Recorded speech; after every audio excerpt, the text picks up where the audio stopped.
Эфир Абхазского телевидения продолжается. Вы смотрите информационный выпуск Амши-Кушара. Здравствуйте. Сегодня в выпуске. 90 прооперированных пациентов в Абхазии начали проводить сложные кардиооперации.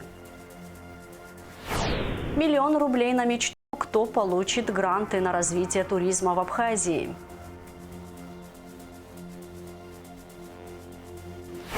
Искусственный интеллект осваивает абхазский язык. Как стать частью проекта?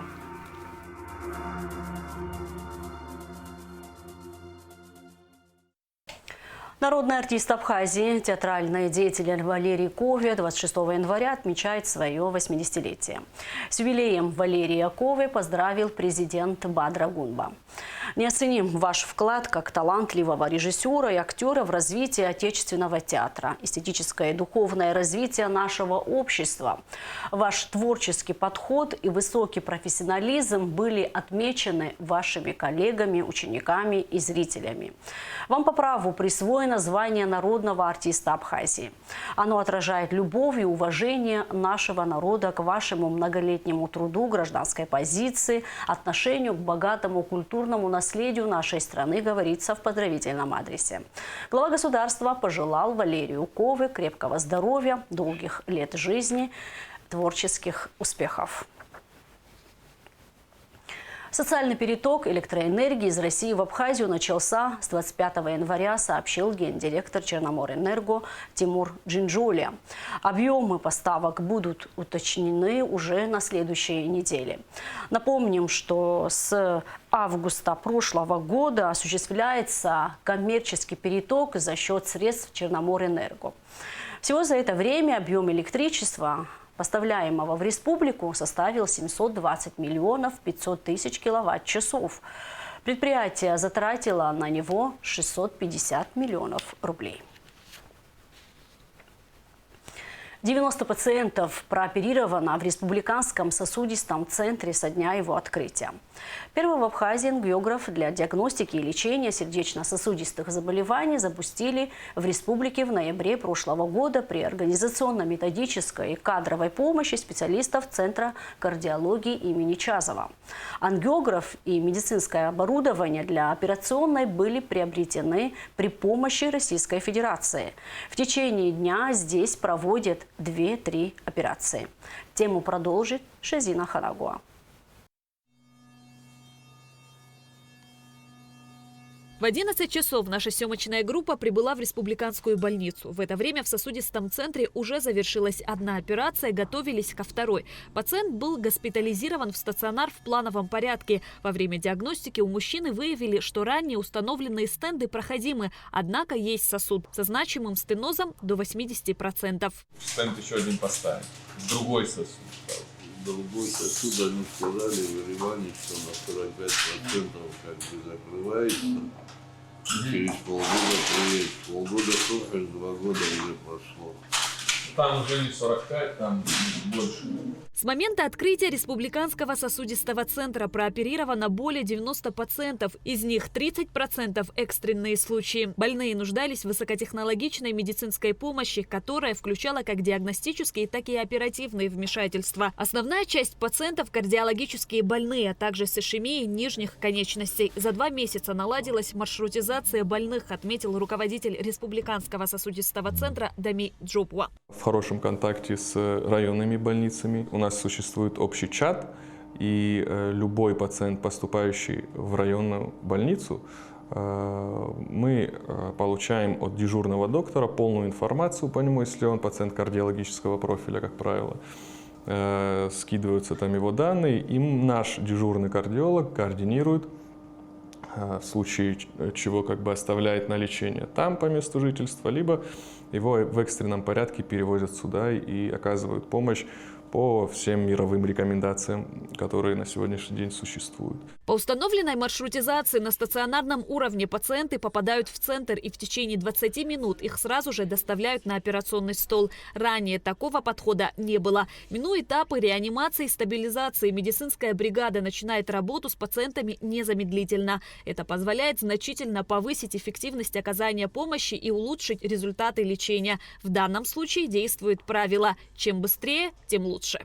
вместе с нашим отделением рентгенохирургических методов диагностики и лечения открылись также самостоятельное отделение кардиологии общей и отделение интенсивной терапии, реанимации для больных как раз вот с сосудистыми катастрофами. Это с острым инфарктом миокарда и с острым нарушением мозгового кровообращения. Сосудистый центр соответствует всем современным стандартам. В 2026 году планируется начать работу с инсультными пациентами, операции на сонных и мозговых артериях. Также запланировано проведение операций на открытом сердце. По мнению Дамея Джопу, развитие центра идет очень динамично. Установлено полное взаимопонимание с Министерством здравоохранения, что открывает возможности для расширения спектра выполняемых хирургических вмешательств.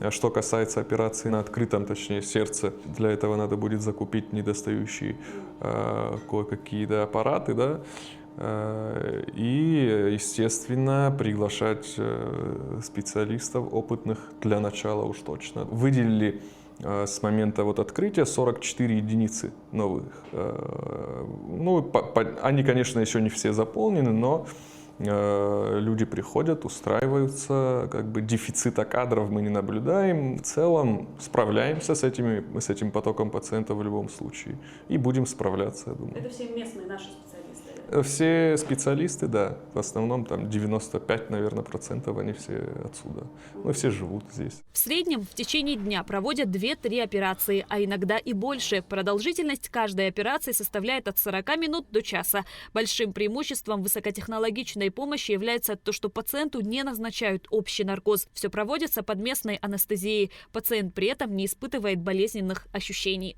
Все это происходит очень быстро, да, через маленькие мини-инвазивные доступы. Само отделение, сама специализация, назидание вот, традиционной хирургии, где все привыкли делать большие разрезы и добиваться там оптимального результата. Здесь все это делается через маленький прокол в руке или вот в ноге. И как бы послеоперационной раны, я считаю, что нету. Расходного материала в целом у нас предостаточно. Весь расходный материал последнего поколения, то есть в этом плане мы никому не уступаем, слава богу. Закупается он, соответственно, Министерством здравоохранения, полная поддержка Министерства здравоохранения у нас есть в этом плане, и как бы, все это, естественно, бесплатно. Около 700 человек в год ранее выезжали за пределы республики за консультациями и оперативными вмешательствами. Наличие Республиканского сосудистого центра в Абхазии в конечном итоге обеспечит сохранение жизни пациентов, улучшит ее качество и прогноз. Сегодня, когда нам дали все эти условия, и эти все 700 пациентов, а может и более, будут оставаться здесь, получать эту помощь тут, я думаю, ничего не может быть лучше этого. И это была большая необходимость для всей республики. Сосудистый центр становится важным звеном в системе здравоохранения, готовым к решению самых сложных задач. Уверенность в будущем и стремление к развитию делают его надежной опорой для пациентов и медицинского сообщества. Шазина Ханаго, Рамо Камке, Абхазское телевидение. В последние годы мы наблюдаем бурное развитие технологий искусственного интеллекта, что открывает новые горизонты для различных языков, включая абхазский, проблема сохранения которого стоит остро. По инициативе команды Абхазии создан сайт, при помощи которого граждане страны смогут научить ИИ абхазскому языку. А затем он выйдет на такие большие платформы, как Яндекс и Google. При этом можно и заработать. Все подробности в репортаже Гугуцы Вардания.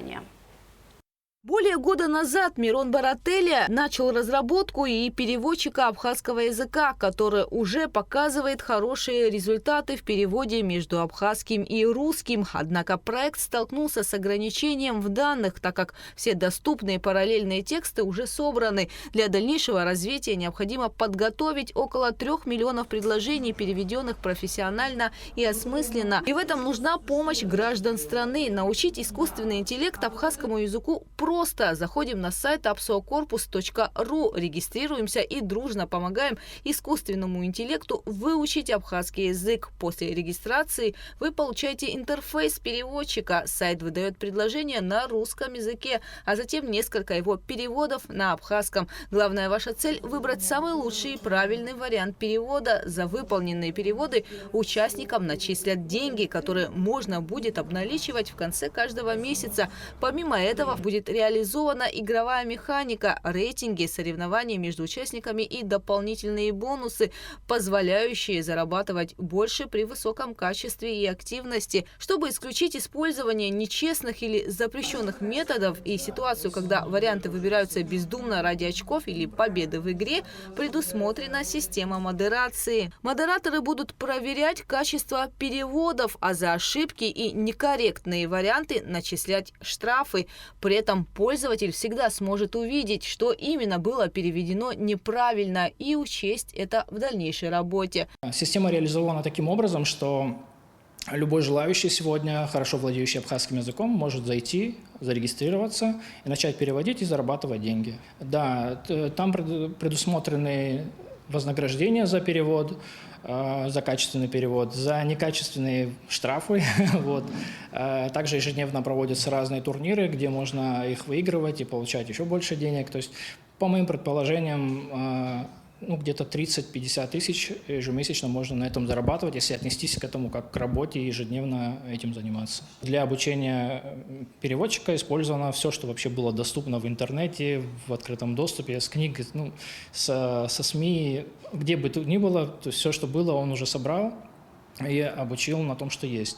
Для того, чтобы поднять качество на более высокий уровень, нам требуется теперь уже создавать такой контент, потому что его больше нет. И для этого мы создаем платформу, на которой переводчики абхазского языка могут переводить предложения, и таким образом мы создадим большой датасет из 3 миллионов предложений. Так любой гражданин, владеющий абхазским языком, может внести вклад в его развитие, создавая языковой корпус. Корпус будет в открытом доступе для компаний и исследовательских команд по всему миру для обучения и моделей. Чтобы абхазский язык оставался конкурентоспособным и мог конкурировать с другими языками, да, то чтобы наши дети начали чаще им пользоваться, чтобы контент появлялся на абхазском языке, нужны 2 основные технологии. Это качественный переводчик и речевые технологии, так называемый синтез и распознавание голоса на абхазском языке. Вот. Мы занимаемся переводчиком. Другая команда, фонд имени Баграта Шумба, занимается синтезом и распознаванием речи. Вот. Представим, что проект завершился, мы все это сделали. Что это нам дает?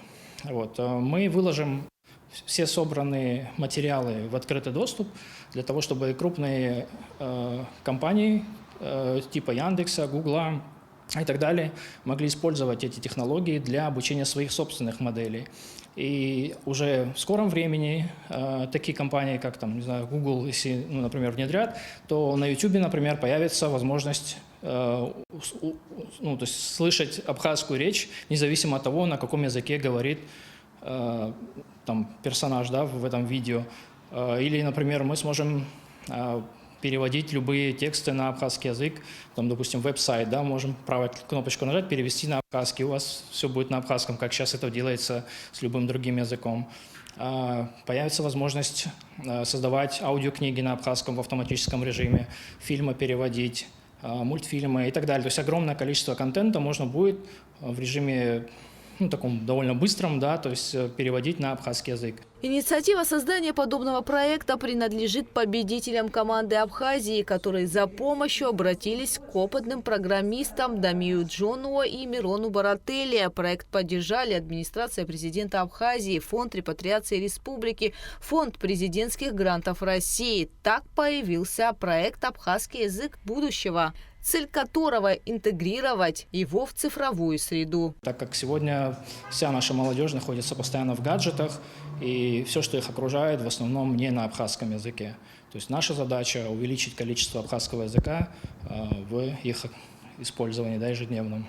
Проект продолжает находить свое начало и большую поддержку через другие программы и конкурсы. Так, победительница команды Абхазии Анна Гуния, выиграв российский масштабный конкурс для просветителей «Знания лектор», который дает возможность проводить образовательные мероприятия, провела лекцию в первой столичной школе и в качестве темы выбрала использование искусственного интеллекта для развития абхазского языка и сохранения национальной культуры.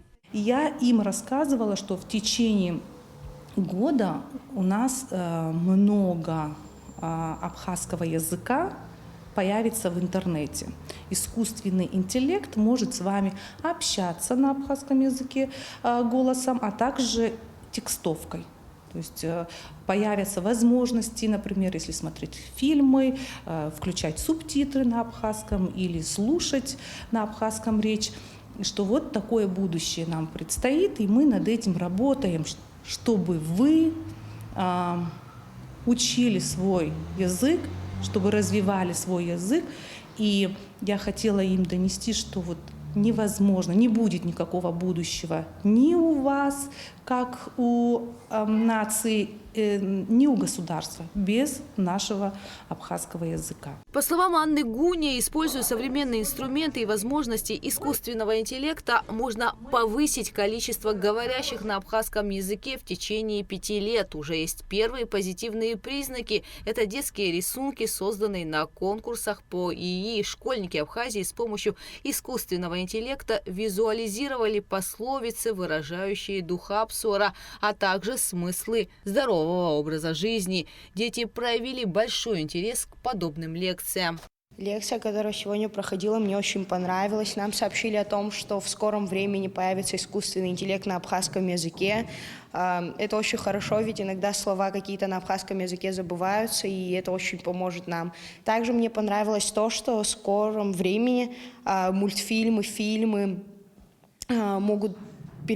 смогут переключаться на абхазские субтитры. Это пополнит наш словарный запас. Для меня это, конечно же, прекрасная новость, что абхазский язык появится в искусственном интеллекте, так как все же ChatGPT и всякие другие нейросети не способны особо общаться на абхазском языке. Появление абхазского языка на просторах искусственного интеллекта – это не просто технический процесс, а важный шаг к сохранению и развитию культурного наследия. Нужно помнить, что технологии – это лишь инструмент, и их успех зависит от того, насколько активно сообщество будет поддерживать и развивать свой родной язык. Гугуца Вардания, Налач Кинжерия, Ахрамичба, Абхазское телевидение. В Сухуми стартовал финальный модуль образовательного проекта «Гостеприимная Абхазия». На протяжении 4 дней участников ждет интенсивная программа. Управление командами, передвижение туристических продуктов, разработка финансовых модулей и поиск инвестиций, изучение правовых аспектов бизнеса, а также презентационная подготовка с обратной связью от экспертов. Участники будут готовиться к защите перед руководством Абхазии, экспертами, инвесторами. Лучшие получат грантовую поддержку в размере до 1 миллиона рублей. Гостеприимная Абхазия – проект, ориентированный на поддержку, поиск и реализацию перспективных идей в индустрии туризма в Абхазии. Инициатор – Максим Гумба, финалист конкурса «Команда Абхазии». С 25 по 28 января 80 финалистов конкурса «Гостеприимная Абхазия» будут работать над своими проектами в рамках 2-го модуля. Например, проектная инициатива «Точка сбора», ориентированная на развитие велосипедного сообщества. Обладая 7-летним опытом в данной сфере, Леван Габеля и его коллеги, которые представляют этот проект, планируют создать хаб, где будет возможность объединить любителей езды на велосипедах. Первый модуль был очень информативным, очень интересным. Много чего интересного мы узнали, и было то, что мы знали до этого. И в период межмодулей у нас получилось открыть отдел продаж, нанять человека по нашему проекту, так как он уже работает на протяжении 7 лет. Мы готовы в скором времени расширяться, и вот этот конкурсный грант для нас какая-то точка большого старта, можно сказать. И все суммируя, то, что мы прошли на первом модуле, у нас получилось как-то шагнуть на 1,5 шага вперед даже и прийти сюда во 2-й модуль. А Ирена Кулава представляет свой проект о народной музыке Абхазии – этнофестиваль «Уарада». Участница планирует реализовать его в мае. В рамках проекта планируется познакомить мир с абхазским многоголосием, танцами, кухней. И также в рамках фестиваля я планирую провести туристическую ярмарку, дать возможность нашим предпринимателям, нашим ремесленникам, держателям отелей представить свои стенды и на месте продавать свои товары и услуги, так как турист уже придет на площадку и будет, то есть, предоставлен нашим бизнесменам. Также фишкой нашего фестиваля является на конкурсной основе право проведения традиционной абхазской свадьбы для туристов. То есть у нас за месяц до фестиваля будет объявлен конкурс, будем проводить нашу традиционную абхазскую свадьбу. Программа интенсива насыщена разными направлениями и темами. В первый день участники знакомятся с финансовыми вопросами. Второй день посвящается командообразованию и составлению дорожных карт. Третий – созданию контента и разработке концепции финального выступления. Среди инициатив – развитие экологических маршрутов, создание цифровых сервисов, фермерских хозяйств, популяризация музеев, организация фестивалей. В завершающий день пройдет защита проектов.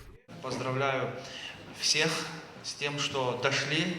Поздравляю всех с тем, что есть уже определенные результаты, есть уже определенные рейтинги. Спасибо, что относитесь со всей серьезностью, прикладываете максимум усилий к тому, чтобы воплощать в себя все те знания, которые даются нашими уважаемыми экспертами и модераторами. Желаю вам больших побед, желаю вам успехов, плодотворной работы. Итогом обучения станет защита бизнес-идей в сферах IT-сервисов, экотуризма, фермерства и культуры перед экспертами и потенциальными инвесторами. Лучшие проекты получат грантовую поддержку в размере до 1 миллиона рублей на реализацию. В феврале пройдет церемония награждения, на которой победителям и вручат гранты.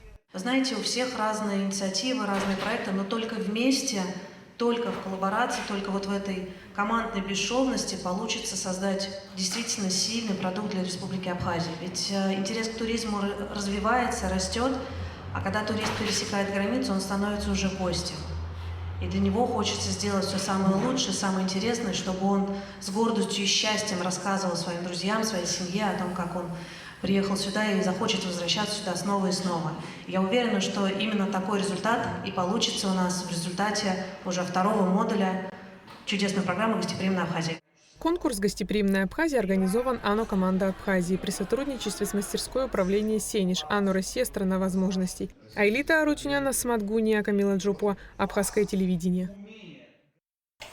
Ежегодная режиссерская лаборатория «Сандро» открылась в театре имени Фазиля Искандера. Она будет проходить с 26 по 31 января. Тема лаборатории – кинокартины. Это уже 4-я лаборатория. За годы работы этот проект дал жизнь таким спектаклям, как «Электро», рассказ Мула Старого Хабуга, «Пастух Махази», «Земляника».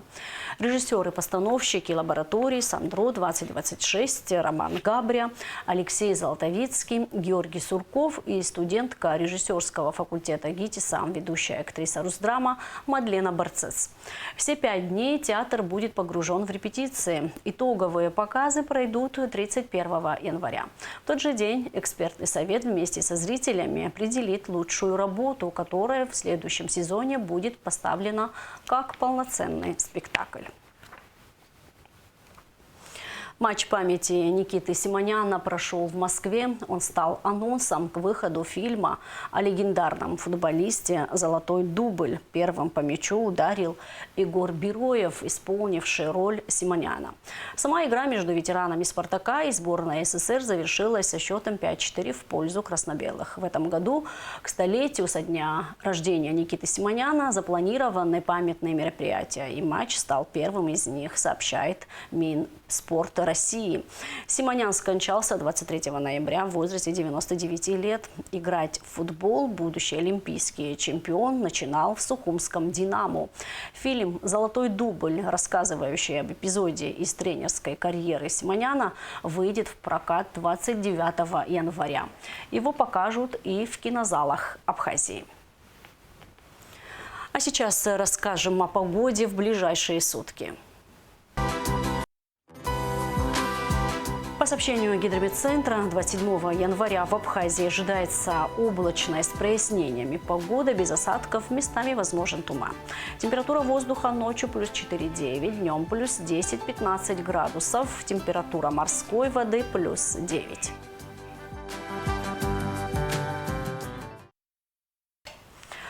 На этом наш информационный выпуск завершен. Всего вам доброго. До встречи в эфире.